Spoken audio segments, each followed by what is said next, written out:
लाल किले से घोषणा कर दी कि हम जो है क्या करेंगे, 13,000 करोड़ की स्कीम जारी करेंगे विश्वकर्मा स्कीम है। हाँ, स्कीम आजकल चल रही है। तो हमने पता कराया कि विश्वकर्मा स्कीम है क्या। पता लगा कि ब्लॉक स्तर पर आपको टूल किट दिया जाएगा लोहारगिरी बढ़ईगिरी का काम करने के लिए, और आपको ट्रेनिंग अलग से दी जाएगी। ट्रेनिंग का 15,000 रुपया आपको भत्ता दिया जाएगा, और लोन के लिए आपको 1 लाख रुपया दिया जाएगा। ये विश्वकर्मा स्कीम है। अब आप सब लोग बैठे हो, आप बताओ कि दुनिया कितने आगे निकल गई जब सभी समाज के लड़के पढ़ लिख करके उच्च शिक्षा में जा रहे हैं, डॉक्टर बन रहे हैं, इंजीनियर बन रहे हैं, आईएएस बन रहे हैं, आईपीएस बन रहे हैं। तो क्या विश्वकर्मा समाज के लड़के आईएएस आईपीएस नहीं बनना चाहते? हमारे समाज के लोग भी तो डॉक्टर इंजीनियर बनना चाहते हैं। हमारे समाज के लोग भी आईएएस लड़के आईएएस बनना चाहते हैं। तो अब उनको आईएएस आईपीएस न बना करके डॉक्टर इंजीनियर बना करके अब ये सरकार उनको टूल किट दे रही है कि जाकर के तुम बढ़ईगिरी वाला काम करो। यही स्कीम, तो यही स्कीम है। तो आप समझ लो कि आपको कहां ले जाना चाह रहे हैं। अगर आप टूल किट्स की जगह अगर कंप्यूटर दे देते तो भी हम आपकी स्वागत करते। कम से कम कंप्यूटर एक हमारे लड़के को मिल जाता तो कंप्यूटर से वो आधुनिक पढ़ाई कर सकता और देश दुनिया की जानकारी से जुड़ने का काम कर सकता। और ये काम ऐसा मुश्किल नहीं है। 2016 में जब समाजवादी पार्टी की सरकार थी और उस सरकार में हम शिक्षा मंत्री थे, तो उस सरकार में माननीय अखिलेश यादव जी ने 1 वर्ष में इंटर पास लड़के और लड़कियों को 16 लाख मुफ्त लैपटॉप बांटने का काम किया था।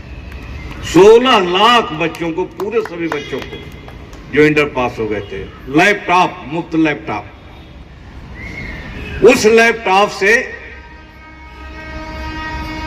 बच्चे अपनी आगे की पढ़ाई किए और नेट से देश दुनिया की जानकारी से जुड़ गए।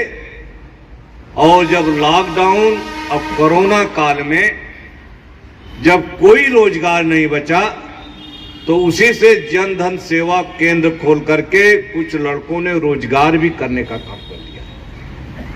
यह है समाजवादी पार्टी की सरकार में हुआ था कंप्यूटर।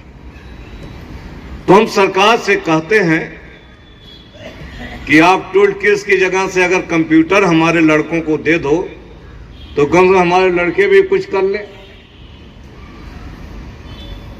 लेकिन नहीं, उनको नहीं, उनको तो आपको वही पुश्तैनी कारोबार कराना है। और केवल इतना ही नहीं, 18 जातियों को, विश्वकर्मा, लोहार, बढ़ई, सोनार, ठटेरा और उसका प्रजापति, नाई और भुर्जी, दर्जी, मोची, नाम तो विश्वकर्मा इसकी। अब पंडित जी लोग कहां गए मैथिल ब्राह्मण वाले? अब बोलो, अगर विश्वकर्मा के 5 भाइयों को ही कर देते तो भी मान लेते कि विश्वकर्मा की एक स्तर बना हुआ है। अब आपको मोची के बराबर लाकर खड़ा कर दिया कि उनको भी वही दिया जाएगा जो तुम्हें दिया जाएगा। अब करो ना भाजपा का गुणगान, कुछ लोग कह रहे हैं। तो ये हो रहा है। इसलिए हम कहना चाहते हैं कि आज यहां पर सम्मेलन में आए हो, लेकिन आप जो है आज सरकार में क्या हो रहा है, इन सारी बातों को आपको जानना चाहिए। हमारे एक साथी ने कहा कि हम जनगणना कराएंगे समाज की, और हमारी पार्टी तो पूरे सभी पिछड़ी जातियों की जातिवार जनगणना कराना चाहती। 2011 में जब कांग्रेस की सरकार थी, तब माननीय मुलायम सिंह यादव जी ने सवाल पार्लियामेंट में उठाया था कि सभी पिछड़ी जातियों की जातिवार जनगणना करा दो और जिस जात की जितनी जनसंख्या है, जनसंख्या के हिसाब से उन्हें अधिकार और आरक्षण सम्मान देने का काम कर दो, नौकरी देने का काम कर दो उसी अनुसार, तो किसी को जाति का झगड़ा नहीं रह जाएगा कि इनको कम मिला उनको ज्यादा मिला। लालू यादव जी ने भी उस समय सवाल उठाया था, शरद यादव जी ने भी उठाया था पार्लियामेंट में। सरकार थी कांग्रेस की, और यही जो कांग्रेस के नेता आज जो जातिगत जनगणना की बात करा रहे हैं, वही उस समय मना कर दिए थे। और भारतीय जनता पार्टी तो कराने को नहीं तैयार है, क्यों? हमें भी तो मालूम हो हमारे विश्वकर्मा की जनसंख्या कितनी है। हम 5% हैं, 7% हैं, 10% हैं। हमारी हकीकत क्या है? और याद रखना, सरकार में हम थे, हमें मालूम है कि जब किसी समाज की जनसंख्या का पता लग जाता है कि विश्वकर्मा समाज इतने प्रतिशत है, प्रजापति समाज इतने प्रतिशत है, चौरसिया समाज इतने प्रतिशत है, मल्लाह निषाद समाज इतने प्रतिशत है, तो सरकार उतने प्रतिशत के लिए उनके विकास की योजनाएं भी बनाने का काम करती है। और हमें जानकारी नहीं तो योजना क्या बने। और यही सवाल 2017 से लगातार श्री अखिलेश यादव जी उठा रहे हैं कि पिछड़े वर्गों की साथ जातिवार जनगणना कराओ और जिस जात की जितनी जनसंख्या हो उस जनसंख्या के अनुसार उन्हें अधिकार, आरक्षण, नौकरी, सम्मान देने का काम कर दो, तो कल ये भारतीय जनता पार्टी झगड़ा नहीं लगा पाएगी। यादव ज्यादा ले गया और विश्वकर्मा को कम मिला, यही तो झगड़ा इस बात का। लेकिन सरकार ये नहीं करा रही है, और आपको, क्योंकि वो आपको हक और अधिकार नहीं देना चाहते। सवाल ये बात है, नहीं देना चाहते आपको हक अधिकार। सारी बातें आपको ध्यान में रखना पड़ेगा, और आपको समाज की तरक्की के लिए, समाज के सामाजिक विकास के लिए और समाज को राजनीतिक विकास के लिए आपको एकजुट होकर के काम करना पड़ेगा। जो हरीश मैथिल ने जो बातें कही है, सही कहा है। जो है, आज बता दो, उत्तर प्रदेश विधानसभा में आपके समाज का कोई विधायक है? लोकसभा में कोई आपका सांसद है? तो जो आपका विधायक नहीं है, आपका सांसद नहीं है, तो आपके समाज की बात जो है सरकार तक कौन पहुंचाने का काम करेगा? आगे विधायक सांसद ही तो पहुंचाने का काम करते हैं। और हम रहे हैं, हम विधान परिषद में रहे हैं, हमें मालूम है समाज के ऊपर कहीं भी जुल्म अत्याचार हो जाता था और सदन में खड़े होकर के अगर मुद्दा उठा देते थे तो सरकार को मानना पड़ता था और तुरंत उस पर कार्रवाई करनी पड़ती थी। 12 साल हमने सदन में बोल करके इस समाज के उत्पीड़न अत्याचार को हमने लड़ने का काम किया, और जब सरकार में आ गए, जब हमारे हाथ में कलम आ गई, तो हमने नीति बना करके, योजना बना करके तरक्की के रास्ते पर इस समाज को ले जाने का काम हमने किया। पार्टी की सरकार थी, माननीय नेताजी उत्तर प्रदेश के मुख्यमंत्री थे, तो उन्होंने आपके समाज को सरकार में हिस्सेदारी देने के लिए हमें जो है अपनी सरकार में उच्च शिक्षा मंत्री बनाने का काम किया। और उच्च शिक्षा मंत्री जानते हैं किसको कहते हैं? जिसके अंडर में सारे विश्वविद्यालय, सारे degree college, government college, added college, बड़ी बड़ी शिक्षा संस्थाएं जो उत्तर प्रदेश की होती हैं, उस विभाग का हमको शिक्षा मंत्री बनाने का काम कर दिया। संस्थान से लेकर के सब उसी में आते हैं। इतना बड़ा पद दे दिया। हिंदुस्तान का इतिहास रहा है कि इस देश का प्रधानमंत्री कोई बने, लेकिन शिक्षा मंत्री हमेशा एक जाति का, एक समाज का बनता है।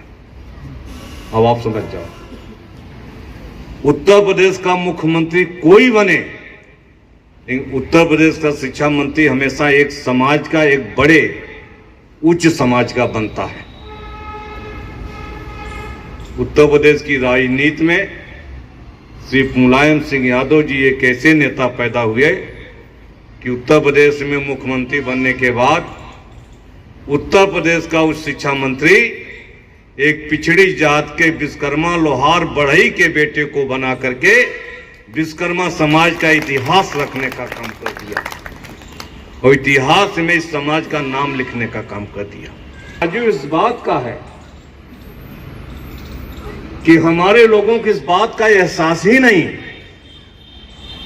कि इतना बड़ा पद हमारे समाज को सरकार में माननीय नेताजी ने, मुलायम सिंह यादव जी ने देने का काम कर दिया। हमारा समाज इस महत्व को समझ ही नहीं पाया और जिनका होना था उनकी कटौती हो गई तो सारा का सारा समाज समझ गया कि मुलायम सिंह यादव जी ये बैकवर्ड को आगे बढ़ाना चाहते हैं, उनको पीछे करना चाहते हैं। वो तो सतर्क हो गया वो जो है। और जिनके लिए बना, जिस समाज को जुड़ना चाहिए, वो आज हमसे तर्क करता है और कहता है कि आप जो है, मने लगता है कि जैसे कि हम बहुत बड़ा अपराध कर दिए जो शिक्षा मंत्री बन गए। जो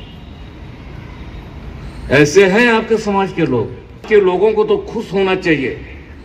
आज जाकर के लखनऊ का जो है राम मनोहर लोहिया लॉ विश्वविद्यालय है, यह आपका बरेली में जो रुहेलखंड विश्वविद्यालय है, आप जाकर के देख लो, वहाँ पर पत्थर लगा है और उस पत्थर में लिखा है कि इस विभाग का उद्घाटन मुख्यमंत्री मुलायम सिंह यादव तथा शिक्षा मंत्री राम आरसे विश्वकर्मा ने किया, जो अमिट हो गया है, जिसको कोई मिटा नहीं सका। ये मामूली बात है। आपका इतिहास लिख दिया समाजवादी पार्टी ने। हमारे लड़के को नौकरी दे दीजिए। लड़के की योग्यता देखी, सर्टिफिकेट देखा और उसके बाद उस लड़के को हमने नौकरी देने का काम कर दिया। इस समाजवादी पार्टी की सरकार में मुलायम सिंह यादव, अखिलेश यादव जी की वजह से जो है ये संभव हो सका। जो जो मैथिल ब्राह्मण समाज के लोग हैं जो कहते हैं कि हमको विश्वकर्मा से मतलब ही नहीं, हम तो ब्राह्मण हैं, एक शादी ब्राह्मण में करके दिखा दो, हैसियत पता लग जाएगी कौन से ब्राह्मण तुम हो। इटावा में, फिरोजाबाद में, सिकोहाबाद में, मैनपुरी में हमारे मैथिल समाज के झा ओझा समाज के बहुत बड़ी संख्या में रहते हैं। उन्होंने कहा साहब हमारे समाज के देवता महाकवि विद्यापति हैं, विद्यापति के नाम पर आप कोई ऐसा कर दीजिए कि जो है हमारे मैथिल समाज का नाम जो अमिट हो जाए। हमने पूछा क्या चाहते हो, तो उन्होंने कहा विद्यापति के नाम पर एक भवन बना दीजिए। हमने इटावा में पहला भवन बनाया, मैथिल कवि विद्यापति भवन पुस्तकालय जो है हमने इटावा से में बनाया। जमीन जो है हमारे वहां के मैथिल समाज के लोगों ने दी और 2 लाख रुपया हमने अपने विधायक निधि से देकर के वहां पर मैथिल भवन बनाने का काम कर दिया और उसका शिलान्यास माननीय नेताजी से कराया। फिर मैनपुरी में हमने कराया, मैनपुरी जाकर विद्यापति भवन बना है। फिर हमने जाकर के सिकोहाबाद में वहां पर हमारे झा समाज के लोगों ने कहा, वहां हमने बनाने का काम कर दिया। और विश्वकर्मा चौक कितने हमने बनाए, सहारनपुर, मुजफ्फरनगर, शाहजहांपुर में। कहाँ गए शाहजहांपुर में? विश्वकर्मा चौक बनाए। विश्वकर्मा पुस्तकालय हमने बनाए। हमने इलाहाबाद में विश्वकर्मा रैन बसेरा बनाया। आजमगढ़ में तौर से दुर्वासा धाम पर हमने विश्वकर्मा घाट बनाया। हमने विश्वकर्मा मार्ग बनाए। ज्ञानी जय सिंह पुस्तकालय बनाने का काम किया। उत्तर प्रदेश में हर जिले में कुछ न कुछ विश्वकर्मा और मैथिल के नाम से हमने जो है आपकी अमिट पहचान या उसके नाम पर कोई निर्माण करा करके आपकी पहचान को हमेशा के लिए समाज में स्थापित करने का काम हमने किया। जो ये पहचान ये हमने बनाने का काम किया। क्यों नौकरी रोजगार नहीं दिया, समाज के लोगों को तरक्की के रास्ते नहीं ले गए, हमने पहचान भी बनाई और आपकी हैसियत भी बनाने का काम हमने कर दिया। जो लोग भारतीय जनता पार्टी की बात करते हैं, आज बता दो एक भी कुछ बना करके दिखा दें। पहला जो है मंत्री उत्तर प्रदेश सरकार में आज तक के लोकतंत्र के इतिहास में, अगर इसके बाद अगर हम इस बात को कहते हैं तो हम पर आरोप लगता है कि हम समाजवादी पार्टी की बात करते हैं। तो अगर समाजवादी पार्टी ने आपके लिए काम किया है, समाजवादी पार्टी की सरकार ने आपको तरक्की के रास्ते पर, पार्टी एक भी कोई काम अपना गिना दे या उनके नेता आकर के मंच से चुनौती देता हुआ आकर कह दे कि भारतीय जनता पार्टी ने कोई काम किया है। हमने जो विश्वकर्मा समाज के जो कारीगर नौजवान हैं, जो लोहे लकड़ी के कुशल कारीगर होते हैं, हमने उनको ITI का प्रमाण पत्र जारी कराने का हमने शासनादेश किया था। और इसलिए किया था कि हमारा समाज के लड़के लोहे लकड़ी के कारोबार में पैदा होने के कारण वो कुशल कारीगर हो जाते हैं, लेकिन सरकार उन्हें नौकरी नहीं देती। सरकारी नौकरी उन्हें इसलिए नहीं मिलती, उनके पास ITI का प्रमाण पत्र नहीं है। और हमने तब महसूस किया जब उत्तर प्रदेश सरकार में शिक्षा मंत्री थे और हमारे एक गवर्नमेंट डिग्री कॉलेज में एक कारपेंटर की जगह पर एक बड़ी जात के लड़की की नियुक्ति हो गई। हमने पूछा, कारपेंटर का काम तो हमारा लोहार बढ़ई जानता है, तो बड़े लोगों की नियुक्ति कैसे हो गई? ये तो तकनीकी काम है। तो बताया गया कि किसी विश्वकर्मा के पास ITI का प्रमाण पत्र नहीं था। उसी दिन हमने निर्णय लिया कि विश्वकर्मा समाज का बेटा लोहार बढ़ई के घर पैदा होने के कारण वो लोहे लकड़ी के कारोबार में कुशल कारीगर हो जाता है, बचपन से उसी में रहने के कारण। लेकिन ITI इसलिए ITI वो जो है नहीं करता है, और ITI का प्रमाण पत्र नहीं होने के कारण उसे जो है नौकरी नहीं दी जाती है। तब हमने उत्तर प्रदेश के मुख्यमंत्री जी से कहा कि विश्वकर्मा समाज के लड़कों को ITI बिना ITI पढ़े आप ITI का प्रमाण पत्र देने का काम कर दें। और बहुत ही ये जो है कठिन काम था, लेकिन 2014 में समाजवादी पार्टी की सरकार में माननीय अखिलेश यादव जी उत्तर प्रदेश के मुख्यमंत्री रहते हुए उन्होंने शासनादेश जारी किया कि विश्वकर्मा समाज के इंटरमीडिएट पास लोहार और बढ़ई के लड़कों को ITI का प्रमाण पत्र देने का शासनादेश जारी किया जाता है कि जो है उनको ITI का प्रमाण पत्र दिया जाए, ताकि विश्वकर्मा समाज के ये लड़के वो जो है ITI के प्रमाण पत्र लेकर के वो कारपेंटर, सुपरवाइजर, टेट फिटर और तमाम रेलवे से लेकर के तमाम संस्थानों में जो तकनीकी जगह है उस पर भर्ती होने का काम कर सके। में बीजेपी की केंद्र सरकार ने उस पर रोक लगाने का काम कर दिया। कौशल विकास मिशन के माध्यम से वो जो आदेश जारी किया गया था, और केंद्र सरकार ने कहा कि इस तरह का कोई आदेश, इस तरह का शासनादेश जो है उत्तर प्रदेश के विश्वकर्मा समाज के लड़कों को नहीं दिया जा सकता है। प्रमाण पत्र नहीं मिल पाया। और हमने आंकड़ा लगाया था, अगर वो प्रमाण पत्र जारी हो गया होता, उत्तर प्रदेश के कम से कम 50,000 लड़कों को उस प्रमाण पत्र के जरिए तकनीकी पदों पर, सुपरवाइजर और तमाम रेलवे और तमाम जगहों पर सरकारी नौकरियों में भर्ती होने का मौका उनको मिल जाता।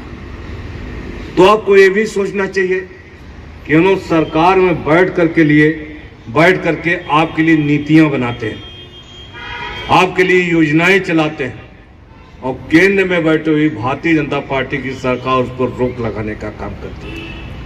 इसीलिए चाहे मैथिल समाज हो, चाहे हमारा विश्वकर्मा समाज हो, हम एक ही बात आपसे कहना चाहते हैं कि आप एक नजर अपने कारोबार पर रखो और एक नजर लखनऊ और दिल्ली की सरकार पर रखो। और सरकार अगर आपके खिलाफ काम कर रही है तो सरकार को पलटने का काम करो, और अपने मन मुताबिक सरकार बना करके अपने हक और अधिकार लेने का काम हमें करने के लिए और रहना चाहते हैं कि नौकरी रोजगार पाना चाहते हो, नौजवानों को नौकरी सम्मान अगर देना चाहते हो तो एक ही रास्ता है कि आप समाजवादी पार्टी को मजबूत करने का काम करो। भारतीय जनता पार्टी कभी आपको अधिकार नहीं दे सकती है, आपके आरक्षण को खत्म करने का काम कर रही है। जो आरक्षण माननीय नेताजी ने दिया था, जिसके तहत सरकारी नौकरियों में बहुत बड़ी संख्या में पिछड़ी जात के लोग, चाहे विश्वकर्मा हो, प्रजापति हो, नाई हो, सोनी हो, चौरसिया हो, पाल हो, बिंद हो, निषाद हो, मौर्य हो, कुशवाहा हो, लोधी हो, राजपूत हो, यादव हो, कुर्मी हो, इन पिछड़ी जात के लोगों को सरकारी नौकरी में भर्ती करने का काम किया गया था। भारतीय जनता पार्टी का आरक्षण खत्म कर देगी तो पिछड़ी जात का एक लड़का कोई नौकरी में भर्ती होने का काम नहीं कर पाएगा। कहना चाहते हैं, इन सभी पिछड़ी जातियों से कहना चाहते हैं कि आप अगर आरक्षण बचाना चाहते हो, आप अगर लोकतंत्र बचाना चाहते हो, अगर संविधान बचाना चाहते हो विश्वकर्मा समाज के भाइयों, तो आओ समाजवादी पार्टी को मजबूत करो और समाजवादी पार्टी आपको अधिकार भी दिलाएगी, आपको नौकरी रोजगार का प्रबंध भी करने का काम करेगी। वो बन गई होती 2022 में सरकार, अगर सरकार बन गई होती तो आज तमाम लड़कों को नौकरी मिल जाती। अब कब तक रोओगे, कब तक कहोगे कि विश्वकर्मा जी जब मंत्री थे तब हमारे लड़के को नौकरी दी? कब दिया था?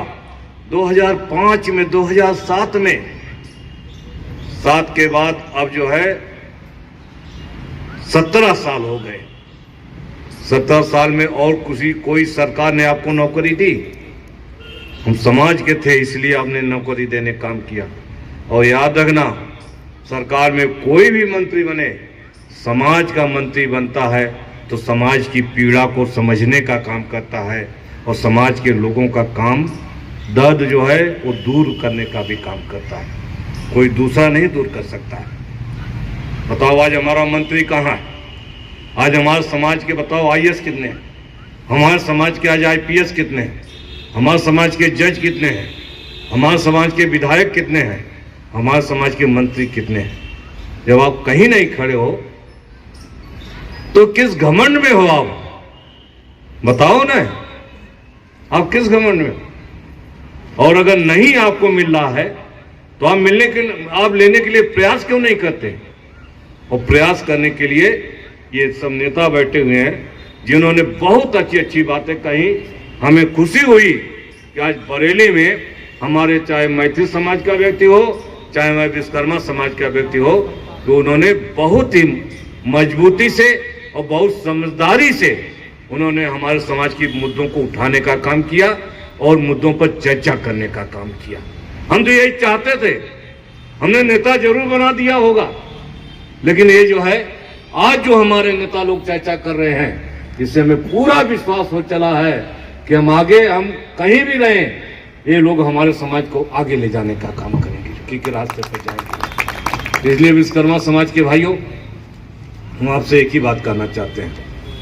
एक साहब ने लिखा, रात को 12 बजे जो है एक लड़की ने वहाँ से बिसलपुर से हमें फ़ोन किया कि हमारी बहन को जो है वो उठा ले गए हैं और उसके साथ गलत काम भी किया, उसकी हत्या भी की, भट्टे में उसको फेंक दिया। जो आप समझ लो, जो मार्च का महीना था, उस समय जो है कोरोना का पीरियड भी उस समय था। हमसे रहा नहीं गया, हम लखनऊ आए और लखनऊ से फिर ये शाहजहांपुर के लोग, बंडा के, अगल बगल के सारे लोग हैं, पीलीभीत के, बरेली के लोग वहाँ तक गए थे। ये सुखपाल वगैरह सब जितने राजपाल वगैरह सब गए थे वहाँ पर जो है उस लड़की के घर पहुँचे। हमने दरोगा को बुलाया, हमने इंस्पेक्टर को बुलाया और उसके बाद हमने कहा, मदद करने वाला भारतीय जनता पार्टी का विधायक था वहाँ का। हमने कहा हमें कुछ नहीं जानते, जिन लोगों ने लड़की को जिंदा जलाया है, भट्टे में झोंका है, गलत काम किया है, उसके खिलाफ आप उसको गिरफ्तार करने का काम करो। इतने 1 हफ्ते का हम आपको समय देते हैं। और समझ में नहीं आ रहा है, शायद कोरोना की लहर चल रही थी, उसी में हमें भी कोरोना हो। तो आप ऐसी बात नहीं है कि आप जो कह रहे हो समाज के ऊपर कहीं उत्पीड़न अत्याचार हुआ, तो हम सबसे पहले मौके पर पहुंचने वाले और समाज की मदद करने वाले हैं। लाठी और कुल्हाड़ी से मार मार के हत्या कर दी है ना। ब्राह्मण लोग थे, जो है शुक्ला परिवार था। और ताज्जुब करोगे, वहां की मंत्री भी, विधायक जो मंत्री है वो भी शुक्ला है, भाजपा सरकार में मिनिस्टर है। बीजेपी का कोई वो नहीं आया, कोई नेता नहीं आया मदद करने के लिए, स्वयं मंत्री देखने तक नहीं आई। पूरी मदद की तो हमने माननीय अखिलेश यादव जी के आदेश से समाजवादी पार्टी के नेताओं, विधायकों, सांसदों ने मदद करने का काम किया। यही चित्रकूट में यही बात हुई, विश्वकर्मा बेटी के, शर्मा समाज की बेटी थी, बलात्कार हुआ। कौन मौके पर पहुंचा? हम ही तो पहुंच रहे हैं। हमारे अलावा या समाजवादी पार्टी के अलावा अगर कोई पहुंच रहा हो कोई, तो बता दो। अगर आपकी कोई मदद कर रहा तो बता दो, चाहे बरेली हो चाहे पश्चिमी उत्तर प्रदेश हो। उत्तर प्रदेश में जब दो भाइयों आशुतोष और आशीष धीमान की जब गोली मार करके हत्या कर दी, गोली मारने वाला भारतीय जनता पार्टी का वहां का शायद वो भी मंत्री था, जो है मंत्री था मारने वाला, उसके लोगों ने गोली मारने का काम किया था। हमें खबर लगी, हमने अपने राष्ट्रीय अध्यक्ष श्री अखिलेश यादव जी से कहा हम सहारनपुर जाना चाहते हैं। उन्होंने हमें रोका, कहा आप अकेले नहीं जाओगे, आपके साथ हमारे पार्टी के प्रदेश अध्यक्ष भी आपके साथ जाएंगे। और उसका कार्यक्रम बना। 2 दिन बाद हम पहुंचे वहां पर, और पूरा पश्चिमी उत्तर प्रदेश वहां पर जुटा हुआ था उस परिवार के न्याय के लिए कि हत्यारों की गिरफ्तारी करो, इस परिवार की मदद करने का काम करो। लेकिन एक भारतीय जनता पार्टी का तथाकथित नेता, जैसे आपके यहां का एक जो तथाकथित नेता है कि पूरा समाज गोड़ रहा है, और एक वहां का भारतीय जनता पार्टी का मुजफ्फर का नेता ने पूरा मामला ही भारतीय जनता पार्टी के पक्ष में दलाली लेकर के खत्म करने का काम कर दिया, उस परिवार को मदद करने का काम किया। समाजवादी पार्टी की सरकार में हम भी मंत्री रहे। जब जब समाज के ऊपर कोई उत्पीड़न अत्याचार होता था, तत्काल कार्रवाई होती थी, और सरकार के मुख्यमंत्री के फंड से उस समाज की मदद भी करने का काम करते थे। जो है मदद का पैसा पहले पहुंच जाता था, और मंत्री रामा से विश्वकर्मा बाद में पहुंचते थे। ये था। आज बता दो, जितनी घटनाएं हो रही हैं, चाहे हत्या हो रही है, चाहे बलात्कार हो रही है, बता दो किसी में सरकार ने मदद करने का काम किया? किसी में एक पैसा देने का काम किया? आज मदद नहीं कर रही है सरकार। हम आपसे कह देना चाहते हैं, जिस दिन हमारी सरकार बनेगी, जो लोग समाज के ऊपर अत्याचार कर रहे हैं, उत्पीड़न कर रहे हैं, उनके खिलाफ कार्रवाई होगी, वो जेल जाएंगे, और सरकार उन पीड़ित परिवारों की मदद करने का काम करेगी। ये कार्यक्रम जो हुआ है, ये कार्यक्रम छोटा कार्यक्रम है, ताकि हम जो है आगे आने वाले दिनों में आपके जो है समाज के लिए हम रणनीति बना सकें, और आपके समाज की लड़ाई लड़ सकें, और आपको विकास के रास्ते पर और मजबूती के रास्ते पर ले जाने का काम कर सकें। भाई नरेश विश्वकर्मा जी को, उनके साथियों को बहुत बधाई, और जितने भी आयोजक हैं और जितने पदाधिकारी आए हैं उनको भी बहुत बधाई। काम इतना बड़ा कार्यक्रम करके हमें अपनी बात कहने का मौका दिया। आपका बहुत बहुत धन्यवाद। जय हिंद।